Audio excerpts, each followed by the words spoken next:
When people say, what is it like recruiting in South Africa? I say, look, you're going to get high agency people. They're hard to find anywhere. And I'm not saying that everyone in South Africa is high agency, but you've got a high proportion of that population is. And that's why it's such a good region.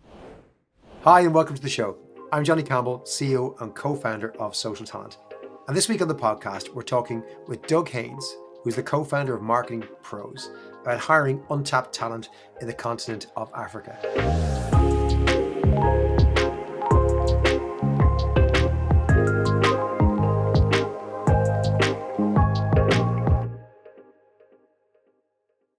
Doug, you're very welcome to the show. I was wondering if you could perhaps introduce yourself to our audience, tell us a little bit about your background and the organizations you work with today. Thanks, Johnny. Really, really glad to be here. Yeah, so Marketing Pros and Kalium, two organizations that I'm involved with. Background is started recruiting in South Africa about 5 years ago, had a marketing agency in the UK, just really struggling to get good people. Like, was trying everything at work, recruiters, different regions, tried the Philippines, that sort of stuff. And I've had a friend whose sister was doing a little bit of recruitment in South Africa for some companies in the UK. Chatted to her, and it kind of took off from there. Over the last 4 or 5 years, we've built an agency team. Like 90% of our team is in Cape Town now. We've got an office there. We've got 15 people full time. And then about 2.5 years ago, we launched Marketing Pros, which is helping other companies access some of that talent in South Africa. And we help companies, US, UK, Australia, hire marketing talent to embed within their companies. Doug, I remember several years ago having a conversation with a friend of mine at Microsoft in the recruiting team, and he was sharing with me the then Microsoft philosophy of hiring engineers, which was for every engineer you could hire in the US, you could hire 2 in Ireland, you could hire 3 in Poland, and you could hire 4 to 5 in Africa. And this was kind of the logic that drove the Microsoft team to heavily invest in, for them, Kenya and Nigeria at the time, where they kind of saw a long-term strategy of building up engineering resources over the last 10 years, which they think they've become the biggest employer of engineers, software engineers in both Kenya and Nigeria. So an organization like that really realizing the benefits, for certainly initially from a cost perspective of Africa. But tell me about, your focus on Africa.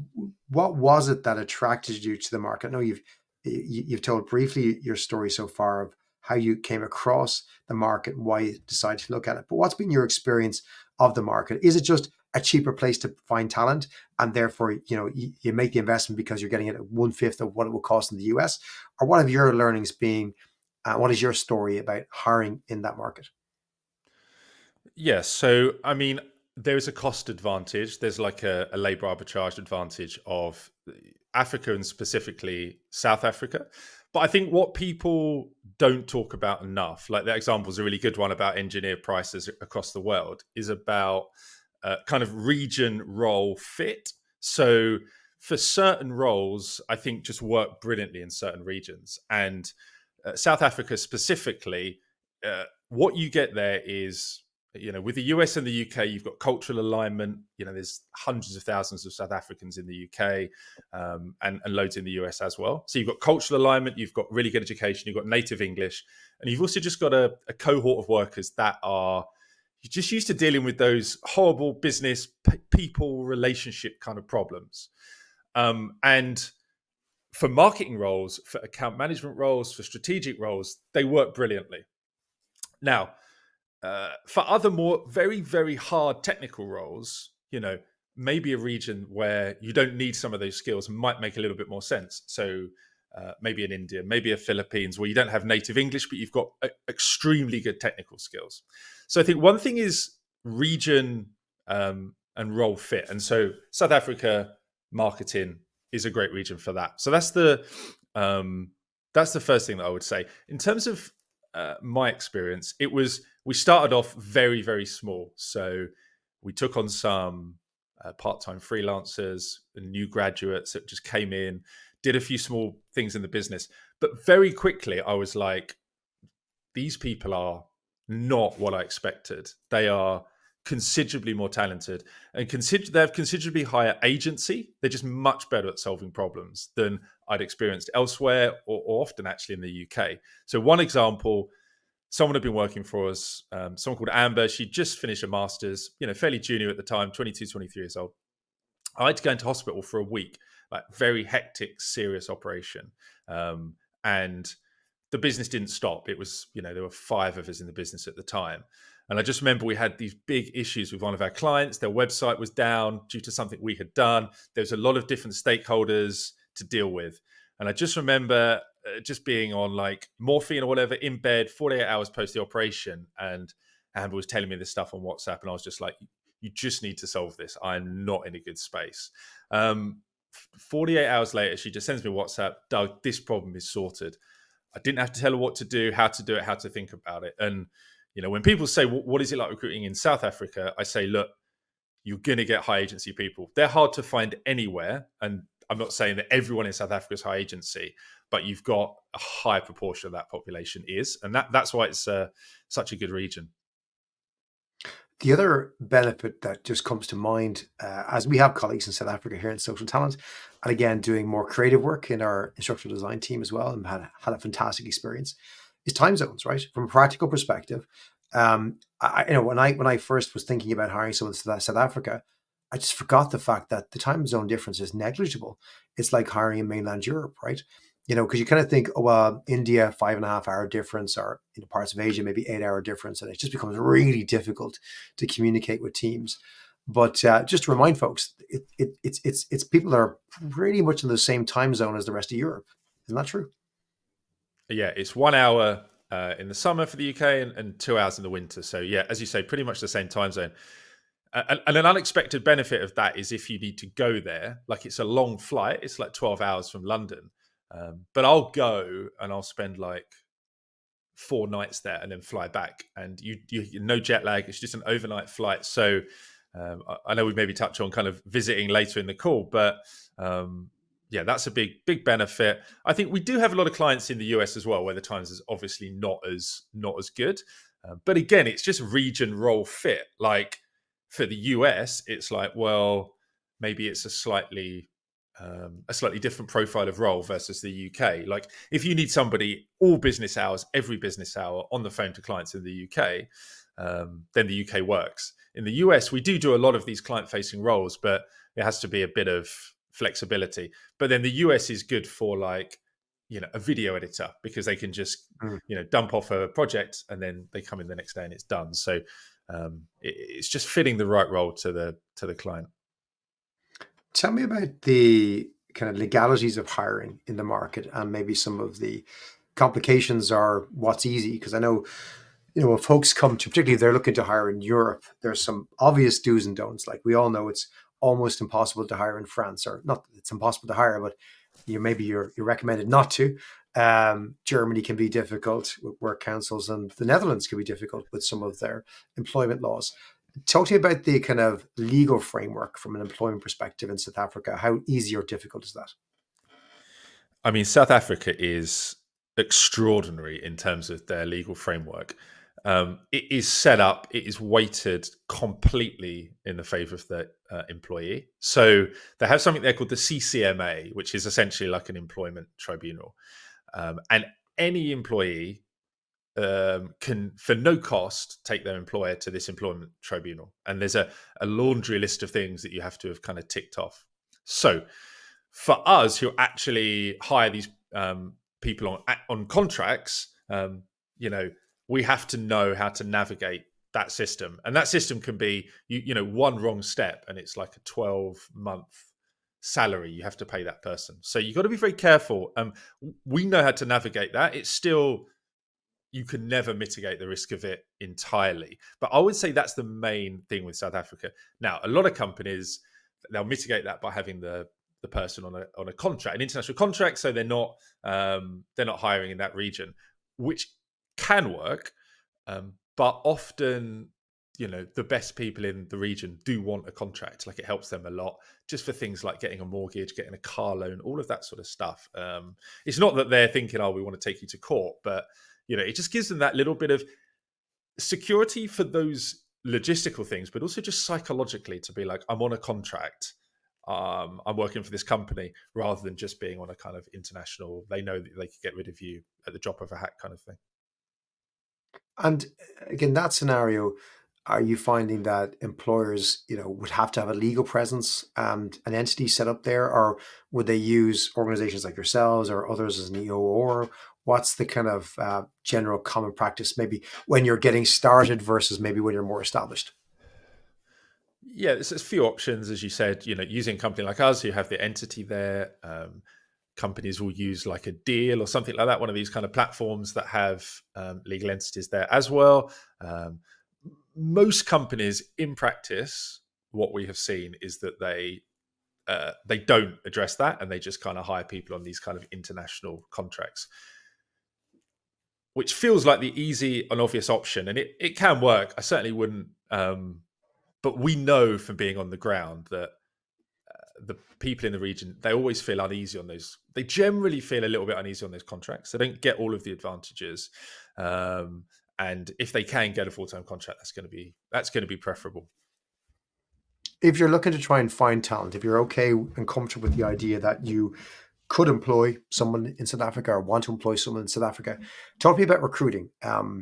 Is it advertise your jobs on Indeed South Africa? Is it an equivalent? Is it about LinkedIn and headhunting and messaging? Is it go through staffing agencies? Each market has different cultures. Japan is still a very much a staffing agency culture. The US is more LinkedIn. Job boards are massive in continental Europe. What does it look like in South Africa for different types of talent?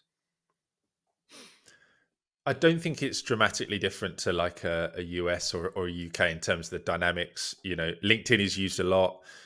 There's a ton of Facebook groups, WhatsApp groups. Making relationships with universities for junior staff, that kind of thing. All of those dynamics exist. The way that we tackle it is we're a little bit more kind of supply driven. So we kind of actively go out and find the best people. What we have found doing this for 4 or 5 years now is that most of the really good people are not looking on LinkedIn for jobs. Most of the really good people and aren't going to reply to your advert. Most of the really good people are in a role, generally happy. And, we spend a lot of time headhunting them and explain to them the benefit of kind of coming to us and being on our books because we have exposure and we can get them opportunities overseas, that kind of thing. So if you were a company looking to do this from day zero, what I did is I had somebody in the region helping me. So I never quite experienced the pain in South Africa of just trying to do it on my own. But what I would say, I get two examples recently. Like we had a company that they took a member of staff from our agency, and they are paying probably double market for that. And that's because without knowing the region, it's very hard to make those decisions. So that's a real risk. And then the other risk is just kind of quality. That's the kind of same in any region, but South Africans are actually very good at selling themselves, as I'm sure you know. So that makes it even a little bit harder to kind of cut through the noise. In terms of like on the ground, like how is remote working considered? Is it popular? Most people do it. Are there challenges in terms of, we hear about, blackouts and power cuts and so on and so forth.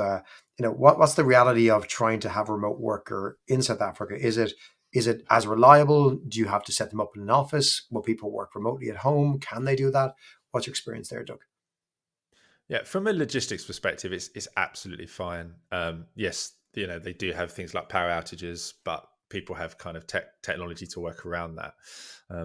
I think that my experience with remote working, not through marketing pros, and we've placed over 100 people now, some more successfully than others, is just, I suppose this is the same in any region, just how hard it is to get remote working actually working. Like people sort of, particularly if you're dealing with a different country, a slightly different culture.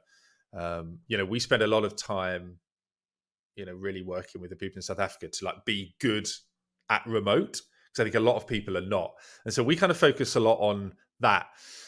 From a company's perspective, I think the most important thing working with remote workers is really just kind of clarity, and really like, look, this is what you're going to achieve in this period of time. These are your short-term goals, these are your long-term goals.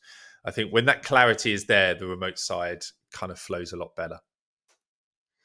Anything else you need to know about the market in terms of, for example, notice period, folks leaving their jobs, expectations? Like, for example, folks who try and hire in India from the US find it amazing that everyone's on a 3-month notice period versus the typical 2 weeks in the US, and they're not ready for that. Or that culturally in India, most people, when they've got their first job offer, is when they start looking for their next job offer. So only 50% of people actually show up after they've accepted an offer. Any nuances like that you've experienced in the South African market? I would say one of the good things about the market is just the degree of ambition, and people, for the most part, are fairly loyal to the companies that they go in and work for. Like they want to find a company that they can be in, build their career in, and kind of align their goals. So I would say that is something that's really positive. In terms of the logistics, like notice periods and that kind of thing, it's definitely, if you were to have an entity there and hire people there, if you were to take all of those steps, then those notice periods are going to be way harsher than they are in the UK or the US. If you use an EOR company or company like us, then you're kind of protected from that side of things a little bit. Um, you mentioned the salary differences, and there is an opportunity for arbitrage there. Like for like, taking any typical role, let's say in marketing, where I know you've had personal expertise. What is the arbitrage difference when you build in all the costs that you're going to have to probably include to payroll somebody, work with an organization? What does it end up looking like? Normally, we say for the UK, it's about a half. So it's generally about half price. For the US, it's normally less than half. It might be sort of nearer 30 to 35%. It looks, sometimes it doesn't look that way because, someone will ask us for, let's say an SEO manager, and we're like, okay, cool, that person's £30,000 a year. And they're like, okay, but I could get an SEO manager in the UK for like 35,000. That doesn't sound a lot cheaper. But the UK SEO manager 35,000 versus the SA SEO manager at 30,000 are kind of incomparable. Like the quality you're getting for that amount is so much higher. Like it is going to be a 60, 70,000 pound SEO manager in the UK. So it just takes a little bit of feeling around to kind of get a sense of the value. So it's not necessarily, in your recommendation, just about saving money. This can be about spending the same money but getting a lot better talent for your, lot better bang for your buck, essentially.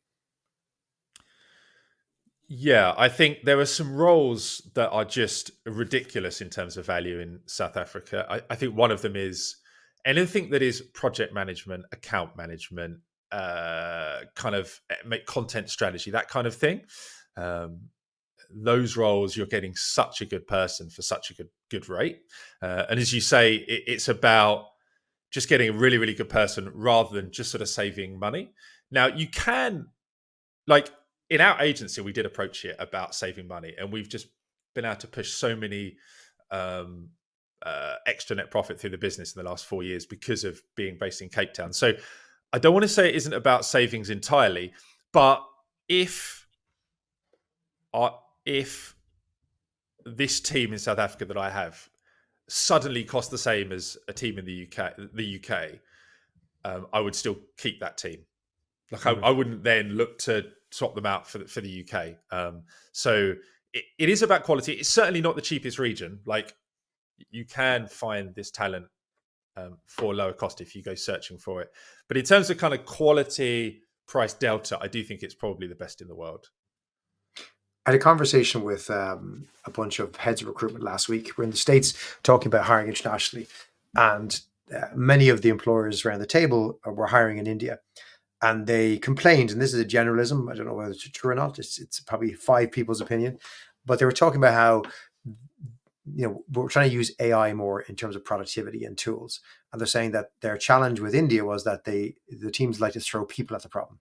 So everything's always about, well, we need another headcount. And that US corps are okay with that because the price is so low. It's like, well, another headcount and is not the end of the world. But it doesn't have that culture of productivity and using better processes and bringing in innovations like AI.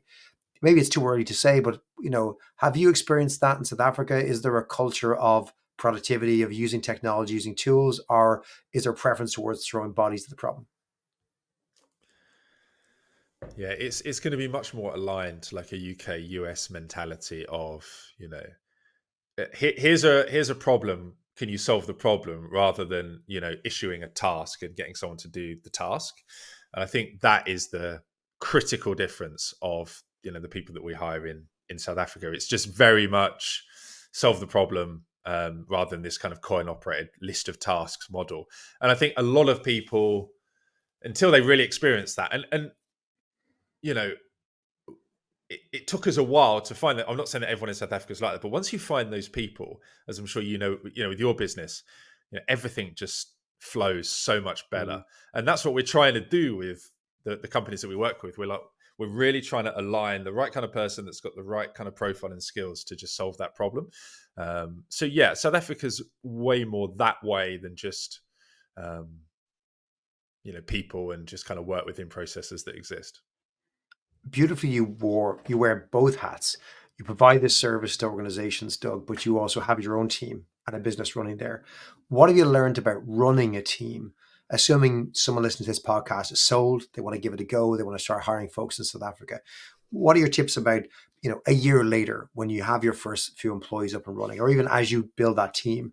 What did you learn? What are your tips and recommendations for somebody who might be trying to employ a team for the first time? What should they expect in the future?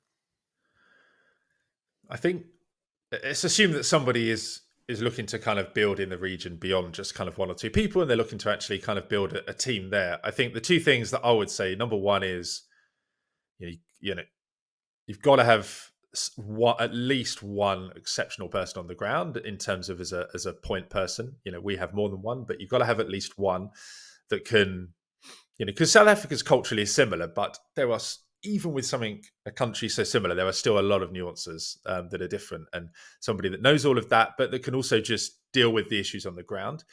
The second thing that I've sometimes do a good job, sometimes do a bad job of kind of doing is just really kind of over delivering on all of the kind of culture stuff locally. So um, being in South Africa, the great thing is that you can do a lot of stuff and the cost of it is way less than doing it in London or Ireland or whatever. So just really trying to create a company that people really want to work for, in terms of the culture stuff is good, the career stuff is good, the salary is good.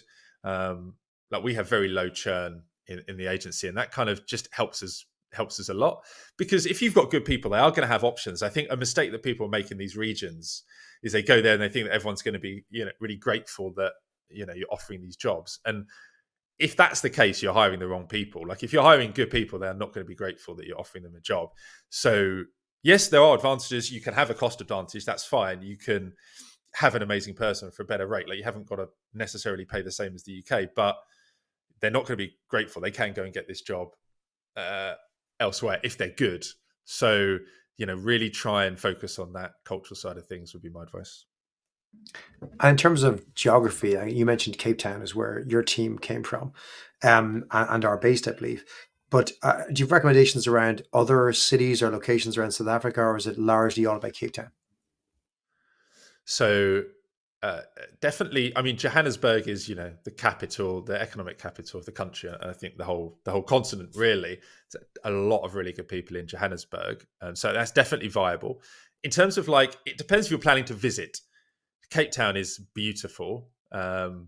It's very, it's if you haven't been there, it's probably not what you expect. It's incredibly great destination to go to in terms of weather, in terms of, you know, quality of restaurants, just in terms of infrastructure. Like it's really, really good. You know, you don't.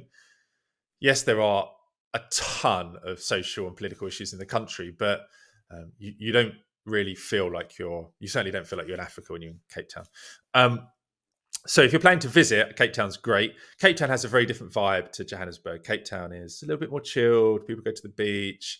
It's a bit more of a creative place. You know, people want 2 weeks off, Christmas and that kind of stuff. Johannesburg is way more hardcore, way more like business. Go, go, go, go, go. Get things done. So a little bit. If you were going to set up a call center, like, you know, that was going to take tickets for, an online like Groupon thing or something, and you just needed people to come in and just pump out 12-hour shifts. Probably, I mean, Cape Town, yes, you could do that, probably, but like that feels like Johannesburg. If you've got like a nice B2B marketing agency, or you need a creative person or a good account manager, Cape Town's Cape Town's really strong for that kind of thing. I think for those listening, maybe who work for large organizations, might be recommending this as a strategy. A piece of advice that was given to me again by a good friend who was in Microsoft at the time was talking about how Nigeria versus Kenya, for example, they found that there was more talent coming out of universities in Nigeria by volume than there was in Kenya. But the Microsoft execs tended to put their roles in Kenya because when they got off the plane, when they did visit, they did turn up, they were just totally taken aback by the culture of Nigeria. It's you land in Lagos and it's people shouting at you, and it's very in your face and it's craziness on the streets. Whereas Kenya is very Western oriented, very nice, very civilized. In a comparison, and so the on paper would be Nigeria every day, but I think Microsoft found that they'd significantly more investment in Kenya because at the end of the day, the execs who needed to show up tended to put their dollars in the place they wanted to go to. So I think it's something to never underestimate the value of that. You might be thinking, what makes no difference? Go where the talent is. Go where the price is right. But those cultural differences do come to the fore. They make a difference when you're hiring on scale, I'd imagine, Doug. 100%. I mean, if you were planning to go, I mean, I don't want to slate Johannesburg. I've never been to Johannesburg beyond the airport, so this is all what other people have told me. But what I can say is that Cape Town is phenomenal. I mean, it's got to be one of the best tourist destinations anywhere in the world. So so I go like 3 or 4 times a year, and that is just a huge bonus. Big reason that it's worked, I think. Doug, for anyone listening who wants to put their toe in the water, find out more about your services or your example of what you've done with your marketing business, how can they get in touch, and what kind of queries can you field, and what type of people do you think should reach out to you? So the way that we work is that we have an initial call with somebody, and we just spend that time really just trying to understand what it is that they're looking to achieve, and then the second question is, do we have the talent to kind of fulfill that? We probably work on about a quarter of the live roles that kind of come to us, so we can properly kind of work on those. Because for us, it's a very intricate matching process. We really drill into what the company is looking to achieve. We have quite an extensive database of talent that have a very different set of skills, have a very different set of motivations, have a very different set of circumstances. Some of them are, they really want to kick their career on in the next 5 years. Like, we really intimately understand those people, and so we spend time just trying to work out exactly who the right person would be for the company. I would say anyone that is running a company, has a marketing department that is struggling to get things done, is micromanaging a lot, has got some gaps in their org chart across marketing, it would be well worth just having a conversation, and we could just give you the context of, this is the talent that we have. And like, we don't always have the talent they need, but if we do, this is what it's going to cost. This is how long it's going to take to recruit them. So we work with companies of all sizes, from like 1 or 2 person operator businesses right through to kind of much bigger agencies and tech businesses. So the actual type of business matters less. It's more the pain. And if that pain is, I'm sick of coin operated people, I want to get some talent into the business that can solve problems, then I really think South Africa is the best region at the moment to come to, and we can help you kind of navigate that. So remind folks, is that reaching out to you on LinkedIn, or what's the best way of getting in touch with yourself and Marketing Pros? LinkedIn works, or just drop me an email at doug@marketingpros.co. Also, I'll get back to you that way. Doug, I really appreciate you joining us today to kind of share some insight, maybe a market that I think most of us haven't considered, haven't looked at, perhaps unfairly, and kind of laying out the pros and cons of that market and sharing your insight in terms of what you've learned over the last few years. Certainly has convinced me that it's an area that I should be looking more at. And I think for anyone who's responsible for major hiring decisions and trying to solve problems for an organization, you got the best of both worlds: super talent, amazing communication skills, cultural alignment, time zone if you're looking at places someone in Europe anyway, and huge cost benefits. Awesome. Nice one, Johnny. Really appreciate you having me on. It's been awesome. And thanks for listening this week, folks. We'll be back with another episode next week. Until then, stay tuned.